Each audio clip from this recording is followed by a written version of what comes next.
There are 3 big mistakes that you may be making right now when it comes to your budget that is keeping you from achieving financial freedom. Now, if you want to fix those mistakes so that you can finally achieve your goals of buying a house, paying off debt, saving up for a down payment, whatever it may be, keep watching, because in this video, I'm gonna share with you those 3 mistakes and how to avoid them. Now, budgeting has been a huge part of my life ever since I was 23 years old when I graduated from university. And let me just tell you that I have tried almost every single budgeting method out there.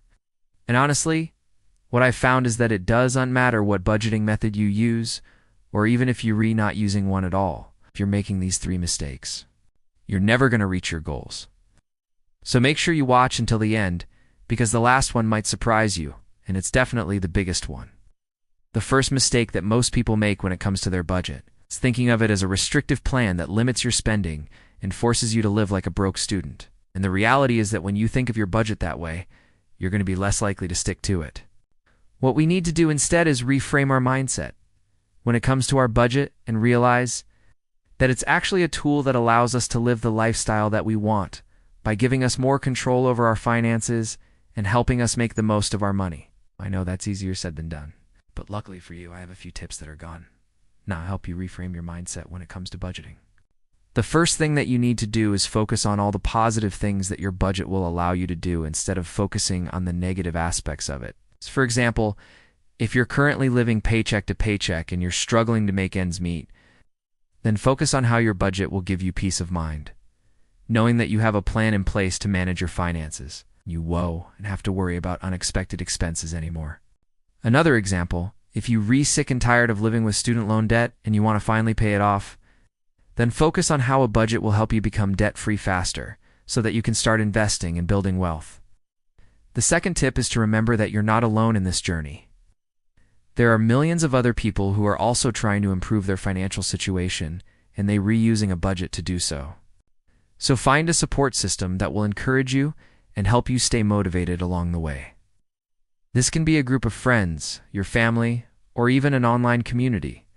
One great place to find a community of people who are also working on improving their finances is on a popular forum, where people ask questions and get advice from others who are more experienced. And the third tip is to celebrate your successes along the way, no matter how small they seem. When you feel like you're making progress, take some time to appreciate the fact that you're redoing better than you were before, and that S. Because oftentimes when we're retrying to achieve a long-term goal, we tend to focus on how far we have left to go rather than celebrating the progress that we've already made. And that is a huge mistake, because when you do that, you're more likely to lose motivation and give up.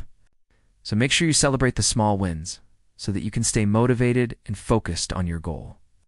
Now let us move on to the next mistake that most people make when it comes to their budget. Mistake No. 2 is not tracking your spending and not knowing where your money is going. Now, if you don't track your spending, it is very easy to fall into the trap of lifestyle inflation, where your spending increases as your income increases, and that means that you will never be able to save enough money for your goals, whether it's buying a house, paying off debt, or retiring early.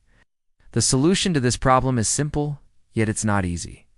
All you need to do is start tracking your spending so that you will be aware of where your money is going and then cut back on unnecessary expenses. There are 2 ways that you can do this.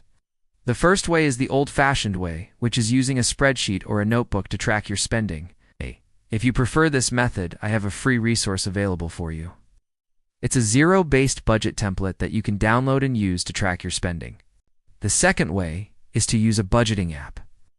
There are a ton of different apps available, but I personally like to use a popular app because it connects directly to your bank accounts and automatically categorizes your spending. Then it gives you a clear picture of where your money is going, and it also sends you notifications when it sees unusual activity.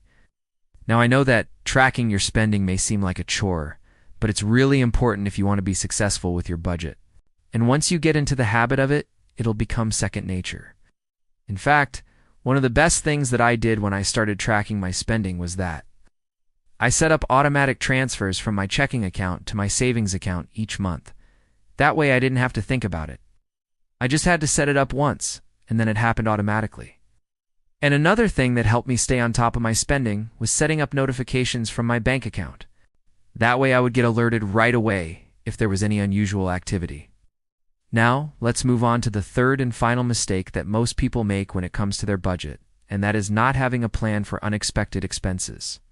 Now, life is unpredictable, and unexpected expenses will always come up. If you don't have a plan for these expenses, you're more likely to go into debt when they arise. That's exactly what happens with most people. They don't expect car repairs or medical bills or any other type of unexpected expense. And when they arise, they don't have the money to cover them, so they go into debt. In order to avoid going into debt when unexpected expenses come up, you need to have a plan in place. And here's how you can do it. First, you need to establish an emergency fund. An emergency fund is basically a safety net that you can fall back on when unexpected expenses arise. Having an emergency fund will prevent you from going into debt because you will have the money set aside to cover the expense. Most experts recommend having 3 to 6 months' worth of living expenses saved in an emergency fund. Second, you need to track your spending and cut back on unnecessary expenses so that you can save more money and build up your emergency fund faster. I talked about this in detail earlier in the video, so I won't go into it again here.